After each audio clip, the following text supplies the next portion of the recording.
नमस्कार दोस्तों, स्वागत है आपका रिक्रूटमेंट जॉब इस यूट्यूब चैनल पे। तो दोस्तों, defence service staff college DSSC की तरफ से यहाँ पर बहुत सारी पोस्ट निकल के आ चुकी है दोस्तों। बहुत ही ज़्यादा पोस्ट है, अच्छी खासी सैलरी मिलने वाली है दोस्तों। और यहाँ पर फीस भी कुछ भी नहीं है, जीरो फीस में आपको यहाँ पे अच्छी खासी नौकरी मिलने वाली है दोस्तों। यहाँ पर बहुत सारी नौकरीज निकल के आ चुकी है, बहुत सारी पोस्ट निकल के आ चुकी है। तो कौन कौन सी पोस्ट है, कितनी सारी पोस्ट है, क्या सैलरीज मिलने वाली है, लास्ट डेट क्या रहेगी एप्लीकेशन की, और फीस कितनी लगने वाली है, सारी चीज़ें हम लोग आज की वीडियो में कवर करेंगे। तो वीडियो को अंत तक जरूर देखिए। तो दोस्तों चलो देख लेते हैं डायरेक्टली ऑफिशियल नोटिफिकेशन पे। तो दोस्तों आपके सामने ओपन कर देता हूँ ऑफिशियल नोटिफिकेशन। आप देख सकते हैं आपके सामने ओपन हो चुका है official notification, defence service staff college की तरफ से निकला हुआ। आप यहाँ पे देख सकते हैं ये जो एप्लीकेशन निकला है उसकी डेट है 1 मई, और लास्ट डेट जो आपको देखने को मिलती है फॉर्म सबमिट करने के लिए वो है 22 मई 2021। तो 22 मई 2021 के पहले आपको यहाँ पे एप्लीकेशन सबमिट करना है। दोस्तों कौन कौन सी पोस्ट है चलो उसके बारे में बात करते हैं। तो आप देख सकते हैं जो पहली पोस्ट है वो स्टेनोग्राफर ग्रेड 2 के लिए निकल के आ चुकी है, और उसके लिए जो सैलरी मिलने वाली है वो 7 CPC के तहत आपको यहाँ पे देख सकते हैं 25,500 से लेके 81,100 रुपये तक, मतलब 25,500 से लेके 81,100 रुपीज़ तक यहाँ पे आपको सैलरी मिलने वाली है। और इसके लिए टोटल पोस्ट जो है वो 4 पोस्ट है, उसमें से 3 पोस्ट अनरिजर्व कैटेगरी के लिए है और 1 पोस्ट OBC के लिए। तो कुल मिला के 4 पोस्ट है। और उसके लिए जो एज का क्राइटेरिया है वो मिनिमम एज है आपका 18 साल होना चाहिए और मैक्सिमम एज 27 साल होना चाहिए, और रिलैक्सेशन एज पर गवर्नमेंट रूल आपको देखने को मिलेगा। दोस्तों दूसरी जो पोस्ट है लोअर डिवीजन क्लर्क मतलब LDC की निकल के आ चुकी है, और LDC के लिए यहाँ पर आपको लेवल 2 की सैलरी मिलने वाली है, मतलब 19,900 से लेके 63,200 रुपये तक यहाँ पे आपको सैलरी मिलने वाली है। और इसकी जो पोस्ट निकल के आ चुकी है और टोटल पोस्ट है दोस्तों 10 पोस्ट। तो LDC के लिए यहाँ पे 10 पोस्ट निकल के आ चुके हैं, और उसमें से अनरिजर्व कैटेगरी के लिए 4 पोस्ट है, OBC के लिए 4 पोस्ट है, ST के लिए 1 पोस्ट है, और EWS के लिए 1 पोस्ट है। तो कुल मिला के यहाँ पर 10 पोस्ट है। और इसके लिए एज लिमिट सेम है, मिनिमम 18 साल और मैक्सिमम 27 साल।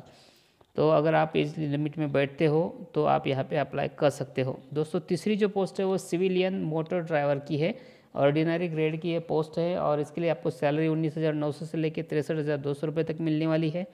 और इसके लिए जो टोटल पोस्ट है वो 7 पोस्ट है, उसमें से अनरिजर्व कैटेगरी के लिए 4 पोस्ट है, OBC के लिए 3 पोस्ट है। तो कुल मिला के आपको 7 पोस्ट यहाँ पे देखने को मिलती है। और इसकी जो एज लिमिट है वो भी सेम है, मिनिमम 18 साल और मैक्सिमम 27 साल। तो 27 साल तक आप यहाँ पे अप्लाई कर सकते हो। और आप बैकवर्ड कास्ट से हो मतलब SC ST हो तो आपको 5 साल का रिलैक्सेशन मिलेगा, और OBC के लिए 3 साल का रिलैक्सेशन आपको यहाँ पे मिल सकता है। दोस्तों जो अगली पोस्ट है वो सुखानी की है, और सुखानी के लिए आपको यहाँ पे 19,900 से लेकर 63,200 रुपये सैलरी मिलने वाली है। टोटल 1 पोस्ट है, और वो भी अनरिजर्व कैटेगरी मतलब जनरल कैटेगरी के लिए 1 पोस्ट है। तो दोस्तों उसके लिए जो एज लिमिट है वो 18 से 25 है, मतलब मिनिमम 18 साल होनी चाहिए और मैक्सिमम 25 साल यहाँ पे आपकी एज होनी चाहिए, तो ही आप यहाँ पे अप्लाई कर सकते हो। दोस्तों अगली जो पोस्ट है वो कारपेंटर की है। अगर आपने कारपेंटर का कोर्स किया है तो आप अप्लाई कर सकते हो। उसके लिए सैलरी आपको 19,900 से लेकर 63,200 रुपये तक मिलने वाली है, और उसके लिए 1 पोस्ट निकल के आ चुकी है, और जो 1 पोस्ट है वो है OBC के लिए। तो अगर आप OBC हो तो आप यहाँ पे अप्लाई ज़रूर कर दीजिए। और यहाँ पे आपको एज लिमिट के लिए 18 से 25 आपको देखने को मिलती है, लेकिन 25 में आपको OBC के 3 साल बढ़ेंगे, मतलब 18 से 28 साल तक आप यहाँ पे अप्लाई कर सकते हो। दोस्तों अगली जो पोस्ट है मल्टीटास्किंग स्टाफ की है, MTS की पोस्ट है, और MTS के लिए यहाँ पे आपको सैलरी मिलने वाली है 18,000 से लेकर 56,900 रुपये तक। और MTS की ज़्यादा पोस्ट है दोस्तों, MTS के लिए यहाँ पर 60 पोस्ट निकल के आ चुकी है, टोटल 60 पोस्ट है। और उसमें से आप देखेंगे तो अनरिजर्व कैटेगरी मतलब ओपन के लिए यहाँ पे 25 पोस्ट है, OBC के लिए 21 पोस्ट है, SC के लिए 7 पोस्ट है, ST के लिए 2 पोस्ट है, और EWS के लिए 5 पोस्ट है। तो कुल मिला के यहाँ पर आपको 60 पोस्ट देखने को मिलती है MTS की। और उसके लिए दोस्तों एज लिमिट भी आप देखेंगे तो 18 से 25 है, मतलब मिनिमम 18 साल आपकी कंप्लीट होनी चाहिए और 25 के ऊपर आपकी एज नहीं होनी चाहिए, तो आप यहाँ पे अप्लाई कर सकते हो। अगर आप SC ST कैंडिडेट हो तो आपको 5 साल का रिलैक्सेशन मिलेगा, और अगर आप OBC हो तो आपको 3 साल का रिलैक्सेशन यहाँ पे देखने को मिलेगा। तो दोस्तों ये अच्छी खासी पोस्ट है, अच्छी खासी सैलरी है, आप जरूर यहाँ पे अप्लाई कर दीजिए। दोस्तों अभी एजुकेशन क्वालिफिकेशन की बात करें तो आप देख सकते हैं यहाँ पे स्टेनोग्राफर ग्रेड 2 के लिए यहाँ पे एजुकेशन की बात करें तो आपका 12th पास होना चाहिए किसी भी बोर्ड से, तो आप यहाँ पे अप्लाई कर सकते हो। साथ ही साथ आपका स्किल्स टेस्ट होना चाहिए, जैसे कि डिटेक्शन का आपका 10 मिनट का 80 वर्ड का यहाँ पे स्पीड होना चाहिए, और ट्रांसक्रिप्शन में आपका 50 मिनट में इंग्लिश का और 65 मिनट में हिंदी का ऑन कंप्यूटर आपका स्पीड होना चाहिए, तो आप अप्लाई कर सकते हो स्टेनोग्राफर के लिए। दोस्तों दूसरी जो पोस्ट थी लोअर डिवीजन क्लर्क के लिए, तो यहाँ पे आपको उसके लिए भी एजुकेशन क्वालिफिकेशन जो है 12th पास की दी गई है। आपको अगर आप 12वीं पास हो तो आप यहाँ पे अप्लाई कर सकते हो। लेकिन स्किल टेस्ट में आपको यहाँ पे टाइपिंग जरूरी है, और टाइपिंग में आपका यहाँ पे स्पीड जो है 35 वर्ड्स पर मिनट आपका इंग्लिश में होना चाहिए और 30 वर्ड्स पर आपका हिंदी में होना चाहिए। तो आप यहाँ पे अप्लाई कर सकते हो। टाइम अलाउड रहेगा आपका 10 मिनट। दोस्तों अगली जो पोस्ट थी सिविलियन मोटर ड्राइवर की, तो ड्राइवर के लिए यहाँ पे आपका 12th पास होना जरूरी है, और साथ ही साथ आपका must process the civilian driving licence. आपके पास सिविलियन ड्राइविंग लाइसेंस आपका होना चाहिए, वो भी हेवी व्हीकल का, मतलब हेवी व्हीकल का अगर आपके पास लाइसेंस है तो आप यहाँ पे अप्लाई कर सकते हो। साथ ही साथ 2 साल का आपका एक्सपीरियंस होना चाहिए हेवी व्हीकल चलाने का, तो आप ये अप्लाई कर सकते हो। दोस्तों अगली जो पोस्ट थी वो सुखाने की है। सुखाने के लिए भी आपको यहाँ पे 12th पास होना जरूरी है, और आपका जो बाकी है सर्टिफिकेट इन स्विमिंग, आपका स्विमिंग का यहाँ पे सर्टिफिकेट होना चाहिए, और दूसरा good selling knowledge and 2 years experience of small boats.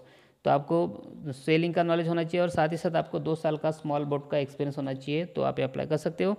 और proficient in handling outboard Motors, outboard Motors आपको हैंडलिंग करने का यहाँ पे एक्सपीरियंस होना चाहिए, तो ही आप यहाँ पे अप्लाई कर सकते हो। दोस्तों अगली जो पोस्ट थी वो कारपेंटर की, और कारपेंटर के लिए भी यहाँ पे आपका 12th पास होना जरूरी है। साथ ही साथ आपको 2 years एक्सपीरियंस होना चाहिए जो ITI ट्रेड में, मतलब ITI करने के बाद आपने 2 साल का एक्सपीरियंस किया होना चाहिए कारपेंटर का, तो आप अप्लाई कर सकते हो। दूसरी बात दोस्तों, मल्टीटास्किंग स्टाफ के लिए जो पोस्ट निकल के आ चुकी है, उसके लिए जो क्वालिफिकेशन की बात करें तो यहाँ पे आपका सिर्फ 10वीं पास होना चाहिए। यहाँ पे दिया गया है मैट्रिकुलेशन पास होना चाहिए सिर्फ, और साथ ही साथ आपका कुछ चीज़ें जो कि सीधी सीधी रहती है, जैसे कि MTS trade involve all figures nature of duties few of which are cleaning आपको आना चाहिए, sweeping of toilets, work area, loading unloading, shifting of goods. मतलब MTS में बहुत सारे आते हैं, मल्टीटास्किंग स्टाफ होता है, वो हर काम आपको वहाँ पे करना पड़ता है, जैसे कि वॉचमैन वगैरह, वो सारी चीज़ें तो आपको आनी चाहिए, बस कुछ नहीं है, इतने से आपकी यहाँ पे क्वालिफिकेशन दी गई। आप सिर्फ 10वीं पास हो तो भी आपके यहाँ पे अप्लाई कर सकते हो MTS के लिए।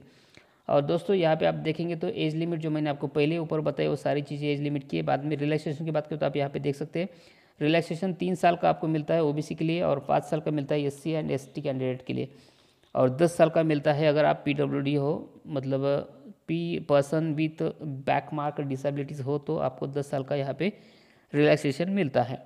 तो दोस्तों इस तरह से आपको यहाँ पे रिलैक्सेशन मिलने वाला। अगर आप डिपार्टमेंटल एम्प्लॉयज़ हो तो आपको 40 साल तक आप यहाँ पे अप्लाई कर सकते हो अनरिजर्व के लिए, और 43 साल तक, मतलब 43 साल तक आप यहाँ पे अप्लाई कर सकते हो अगर आप OBC हो, और 45 साल तक अगर आप अप्लाई कर सकते हो अगर आप SC ST कैंडिडेट हो तो, लेकिन अगर आप डिपार्टमेंटल एम्प्लॉयज़ होना चाहिए। तो दोस्तों इस तरह से आपको रिलैक्सेशन यहाँ पे देखने को मिलने वाला है। आपको अप्लाई कैसे करना है, तो आपको सारी चीज़ें ऑनलाइन एप्लीकेशन करनी है, और बाकी उसके साथ में सपोर्टिंग डॉक्यूमेंट कुछ लगेगा, जैसे कि एजुकेशन क्वालिफिकेशन, एज के लिए कुछ लगेगा, और साथ ही साथ टेक्निकल क्वालिफिकेशन का कुछ डॉक्यूमेंट रहेगा, फिजिकली हैंडीकैप अगर है तो उसका कुछ डॉक्यूमेंट रहेगा। ये सारी चीज़ें आपको स्कैन करके कॉपी अपडेट करनी है, और इस तरह से आपको यहाँ पे अप्लाई करना है। दूसरी बात दोस्तों, चलो देख लेते हैं कि यहाँ पे सारी चीज़ें तो कवर हो चुकी है, फॉर्म किस तरह से फिलअप करना है, चलो उसके बारे में बात करते हैं। दोस्तों आप देख सकते हैं इस तरह से आपके सामने फॉर्म आएगा, एप्लीकेशन फॉर्म। तो ऊपर का जो ऑफिस यूज़ है वो लोग भरेंगे। नीचे जो आप देख सकते हैं application form for the post of, यहाँ पे आगे आप पोस्ट का नाम डाल दीजिए, जो भी पोस्ट के लिए आप अप्लाई करना चाहते हो, 4-5 पोस्ट में से। नीचे आप यहाँ पे नेम अपना खुद का डाल दीजिए, नीचे दिया गया है देखिए, to be filled in capital letters, आप पूरा कैपिटल लेटर्स में अपना नाम डाल दीजिए, मैट्रिकुलेशन सर्टिफिकेट पे जो है उस तरह से। दोस्तों यहाँ पे जो स्क्वायर बॉक्स दिया गया उसमें आपको पासपोर्ट साइज़ का फ़ोटो जो है वो स्टिक कर लीजिए, और नीचे हस्बैंड्स का या फादर्स का नाम यहाँ पे डालना है आपको। बाद में नीचे डेट ऑफ बर्थ आपको यहाँ पे डालनी है, जो कि आपके 10वीं के सर्टिफिकेट पे होगी, वही यहाँ पे आपको डालनी है। उसके नीचे आपको age on last date of receipt of application, मतलब लास्ट डेट में 22 मई को आपकी एज कितनी होती है वो सारी चीज़ें आप डालनी है, जैसे कि कितना साल, कितना मंथ और कितना दिन हो रहा है वो। नीचे कास्ट एंड कैटेगरी आपको लिखनी है, जैसे कि आप कौन सी कैटेगरी से हो, अनरिजर्व हो, SC हो, ST हो, OBC हो, EWS हो, इसमें से जो भी आप यहाँ पे मेंशन करना है। और कैटेगरी फॉर विच अप्लाइड, आप कौन सी कैटेगरी अप्लाई करना चाहते हो वो भी यहाँ पे आपको मेंशन करनी है। उसके नीचे एजुकेशनल क्वालिफिकेशन है, टेक्निकल क्वालिफिकेशन है, तो आप देख सकते हैं यहाँ पे 10th अपना जो फर्स्ट कॉलम है वो 10th के लिए है, मैट्रिकुलेशन के लिए तो 10th का यहाँ पे आपको ईयर ऑफ पासिंग डालना है, आगे मार्क ऑफ 10 डालना है, टोटल मार्क्स डालने कितनी गिरे आपको कितने मिले थे, और उसके बाद में परसेंटेज कितना आया था वो डालना है, और रिमार्क में वैसा ही छोड़ दीजिए, अगर कुछ है तो आप डाल सकते हैं। उसके नीचे आप 12th का सारी चीज़ें डालना है, जैसे कि 12th पास HSC का आपको यहाँ पे ईयर ऑफ पासिंग, कौन से साल में आप पास हुए थे, आपको मार्क्स कितने मिले थे, वो आगे मार्क ऑप्टेन में टोटल मार्क्स कितने थे वो डालना है, आगे परसेंटेज डालना है। उसके नीचे ITI का है तो ITI का आप यहाँ पे डाल दीजिए कि कौन से साल में आपने पास किया था ITI। अगर आप कारपेंटर क्लिक कर रहे हो तो आपको यहाँ पे ITI का जो डिटेल्स है वो डालनी पड़ेगी। उसके आगे मार्क्स कितने मिले थे वो ऑप्टेन, टोटल मार्क्स कितने मिले थे वो, और परसेंटेज कितने थे वो भी मेंशन करनी है। उसके नीचे आपको डिप्लोमा का डालना है, अगर आपने स्टेनो के लिए किया तो डिप्लोमा आएगा, तो डिप्लोमा का सारी डिटेल्स यहाँ पे आपको डालनी है।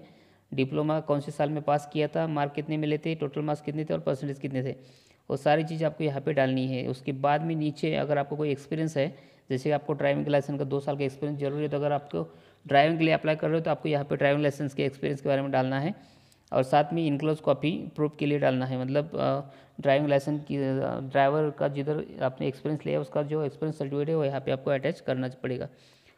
दोस्तों नीचे आप देखेंगे तो in case you are employ in the central state government, अगर आप सेंट्रल स्टेट गवर्नमेंट के एम्प्लॉय हो तो आप यहाँ पे वो सारी चीज़ें भर दीजिए, जैसे कि डेट ऑफ अपॉइंटमेंट, आप कब से अपॉइंट हो चुके हो, नेम ऑफ पोस्ट कौन सी पोस्ट पे हो, प्रेजेंट पोस्ट हेल्ड आपकी प्रेजेंट कौन सी पोस्ट है, और प्रेजेंट पे एंड लेवल आपका पे कौन सा, कितना पगार आपको सैलरी मिलती है, कौन सी लेवल की है, मतलब 7 CPC या 5th CPC जो भी हो आपको यहाँ पे डालना पड़ेगा।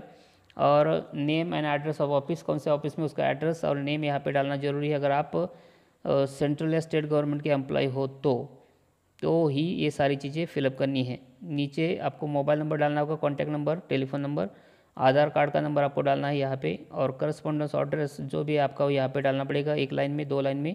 नीचे तालुका प्लेस डाल दीजिए, डिस्ट्रिक्ट डाल दीजिए, नीचे पिन कोड आएगा जो भी आपका एरिया का पिन कोड होगा, उसके आगे स्टेट जो है वो डाल देना है। और अगर आपका परमानेंट एड्रेस अलग है तो आप नीचे डाल दीजिए, नहीं है तो यहाँ पे आगे जो सेम एज अबव पे टिक कर लीजिए कि जो ऊपर का है वही सेम है, तो सिर्फ टिक कर लीजिए, नीचे का सब छोड़ दीजिए।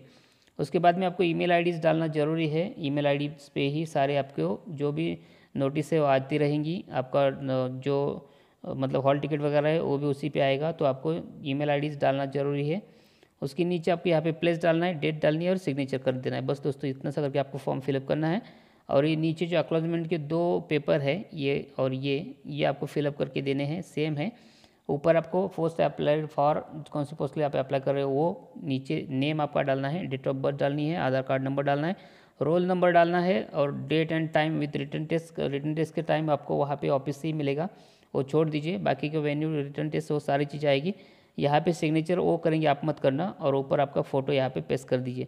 2 फोटोज़ लगेंगी, 3 टोटल पोस्ट लगेंगे, यहाँ पे 2 और ऊपर 1, तो 3 फोटोज़ आपको यहाँ पे डालने हैं। और बस आपको इतना सा फॉर्म फिलअप करके सेंड कर देना है दोस्तों, बस इतना सा ही काम है। तो आई होप दोस्तों मैंने सारी चीज़ आपको बताई। वीडियो अच्छा लगा तो वीडियो को लाइक कीजिए, दोस्तों के साथ में शेयर कीजिए, और आप सचमुच गवर्नमेंट जॉब पाना चाहते हो तो मेरे चैनल को सब्सक्राइब कर लीजिए दोस्तों। सब्सक्राइब कर लीजिए, वीडियो के नीचे आपको रेड कलर का बटन मिलेगा सब्सक्राइब लिखा हुआ, उसको दबा के सब्सक्राइब कर लीजिए। साथ ही साथ बेल आइकन आएगा, उसको दबा के ऑल पे सेट कर लीजिए, ताकि जैसे मैं वीडियो बनाऊँ उसकी नोटिफिकेशन सबसे पहले आपको मिलती रहे। तो दोस्तों मिलते हैं नए जॉब के साथ में नए वीडियो में, तब तक के लिए धन्यवाद।